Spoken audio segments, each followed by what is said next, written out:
Residents in the city of Durban have vowed to make the city safe again. They aim to rid the city of homeless people, many of whom they say are involved in criminal activities. But hundreds of homeless people who were moved from one area of the city have now set up temporary shelter in another part of the city, with their makeshift settlement having become another unwelcome slum. Now, to talk more about this, we're joined by Durban resident Njokweni. Good evening, Sia. Thank you very much for joining us on the late edition. Perhaps let's start with painting a picture of the extent of the problem. How has the presence of the homeless impacted the community? No, thank you very much, Fundo, and greetings to the listeners at home. Indeed, the issue of the homeless, which we define them as vagrants, illegal vagrants within the city, is a huge challenge for the community. Our community is mostly dominated by young people and students, being a student city and being in the hub of the city.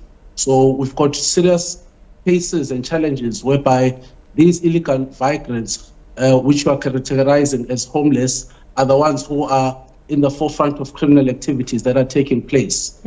People's phones are being stolen, their earrings are being taken, and they're being marked each and every turn that you turn within our community. So Albert Park has always been the drug den. That's where they stay, that's where they sleep at night, after working hours during the day, marking people, basically. So, Sia, why have you taken on this task of removing them yourselves? Because the municipality could possibly assist in this respect, because bylaws prohibit loitering at the very least, so they have the legislation that would empower them to address this problem. Why is it community members? Well, in terms of the municipality, there are restrictions when it comes to bylaws, and some of the rights people do have. But of course, your right must not be able to infringe my right. That is the Constitution of South Africa. Hence, we have taken a community-led initiative. We're not the only ones who are removing them as the community, but we're also working with law enforcement agencies, such as the Metro Police, SAPS, SMU, parks, and various departments within the city. But it's community-led in the sense that we could not wait for government for the enforcement of bylaws, because it's a serious challenge that has always been there historically. Our park has always been a drug den. Hence, we have taken upon ourselves to be the ones physically who are removing them as this community. It's not an initiative that just started now. It has started last year on various consultations. We have even gone to engage them. Before we remove them, we had gone to engage them together with the deputy mayor who came. We tried to speak to them, but they will never move from the city center, because that is where the economic hub is. That is where the movement of drug is taking place within the community.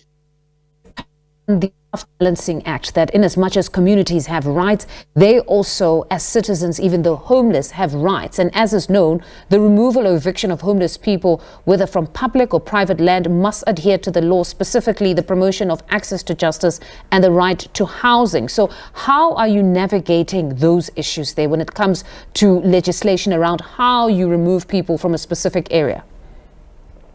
I think, as I had indicated earlier on, your rights must not infringe my rights. I think that is the basic principle. Immediately when your rights infringe my rights, I don't think you no longer have a right. I'm saying this because I'm not speaking on behalf of government and their own legislation. We're speaking from a community point of view, whereby we're saying we've got serious cases that have been reported within the community. The latest one is that a week ago, one of the students has been raped by a gang of 5 people within the park, and it was reported as an incident. That's why we're saying, no, let's stand up. Government is going to find us along the way. And they've come to the party in trying to assist and enforce those bylaws in assisting us, even with manpower and things to remove them.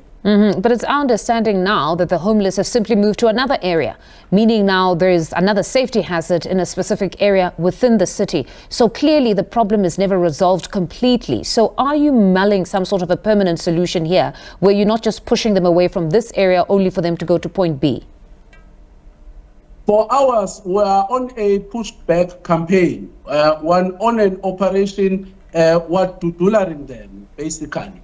The purpose is that when you remove them in the park, you are dislodging them from their drug den. They are going to be scattered across the city, which will even make it easier for law enforcement to deal with small groupings. Now, in Upper Park, we had over 1,000 people who are staying in one place, whereby even law enforcement could not even come through and come in when there are cases that are there.